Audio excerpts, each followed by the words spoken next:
সিউড়ির জাগ্রত মা ভবতারিণীর অজানা কাহিনী।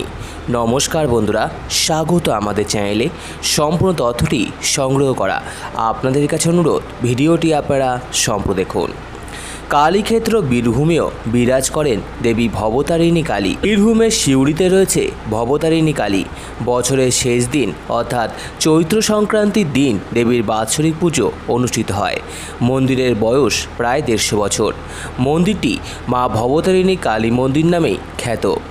মল্লভূম বিষ্ণুপুরের দেওয়ান ও শক্তিসাধক চণ্ডীচরণ মুখোপাধ্যায়ের পৌত্র কুলদানন্দ দক্ষিণেশ্বরে ভবতারিণীর বিগ্রহের আদলে মূর্তি নির্মাণ করিয়ে সিউড়ির মন্দিরে প্রতিষ্ঠা করেছিলেন। দিনটি ছিল 1283 বঙ্গাব্দের 30শে চৈত্র, ইংরেজি 1876 সাল।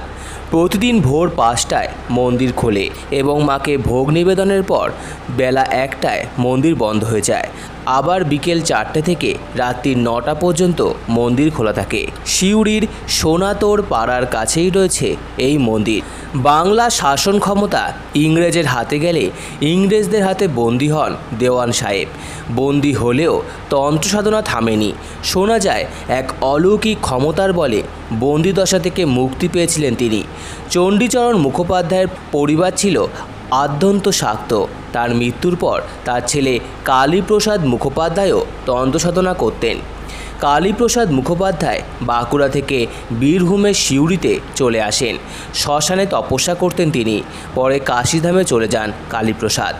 সিউড়ির যে স্থানে কালীপ্রসাদ মুখোপাধ্যায় সাধনা করতেন সেই স্থানে মন্দির নির্মাণ করেন কালিকা প্রসাদ মুখোপাধ্যায়ের পুত্র কুলদানন্দ।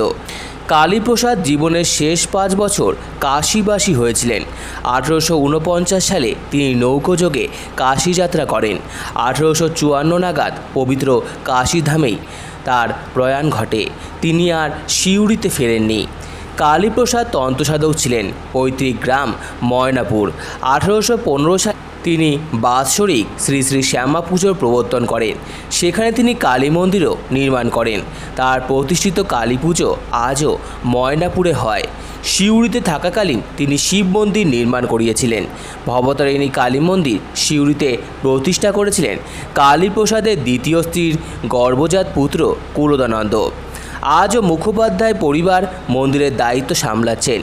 দক্ষিণেশ্বরে ভবতারিণী মূর্তি তৈরি করেছিলেন দাইহাটের নবীন ভাস্কর। সিউড়ির বড় কালীবাড়ির মায়ের মূর্তিও তার হাতেই করা। মুখোপাধ্যায় বাড়ির পারিবারিক পুজো এখন শহরবাসীর পুজোয় পরিণত হয়েছে। নিত্যদিন মায়ের পুজো হয়। দীপান্বিতা অমাবস্যার রাতে মহা ধুমধামের সাথে মায়ের পুজো করা হয়। প্রতিদিনই মায়ের পুজো ও সেবা ভোগ হয়। গোবিন্দভোগ চাল দিয়ে ভোগ নিবেদন করা হয় মাকে। 12 মাসে 12টি অমাবস্যাতে দেবীর পুজো ও ভোগ হয় ষোড়শ উপচারে। এখানে কোনো প্রকার পশু বলি হয় না। নিরামিষ ভোগ মাকে নিবেদন করা হয়। জনশ্রুতি অনুসারে কুলদানন্দ মুখোপাধ্যায়ের বাবাকে মা স্বপ্নাদেশ দিয়েছিলেন। সেই স্বপ্নাদেশ পাওয়ার পরেই শুরু হয় মায়ের পুজো। তার জীবৎকালে মন্দির দেখে যেতে পারেননি। তার মৃত্যুর পর তার পুত্র কুলদানন্দ মন্দির প্রতিষ্ঠা করেছিলেন। একদিকে রয়েছে পুকুর, শিব মন্দির এবং অন্যদিকে আটচালা ও বড় কালী মায়ের মন্দির। সিউড়ির কালীবাড়িতে জগদ্ধাত্রী পুজো হয়। অষ্টমী তিথিতে কুমারী পুজো হয়। মন্দির প্রাঙ্গণেই রয়েছে সুদৃশ্য নাট মন্দির। কুলদেশ্বর ও গোবিন্দেশ্বর নামে 2টি প্রাচীন শিব মন্দির রয়েছে। কুলদানন্দের পিতা সাধক কালীপ্রসাদের নামে একটি স্মৃতি উদ্যান রয়েছে। মূল মন্দিরের প্রবেশদ্বারের উপরিভাগে দুদিকে দশম মহাবিদ্যার মূর্তি রয়েছে।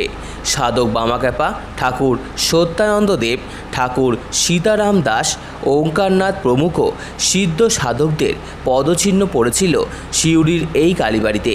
তো আমার এই ভিডিওটি ভালো লেগে থাকলে অবশ্যই লাইক করুন, আমাদের চ্যানেলকে সাবস্ক্রাইব করুন, শেয়ার করুন, কমেন্ট করুন এবং ধন্যবাদ।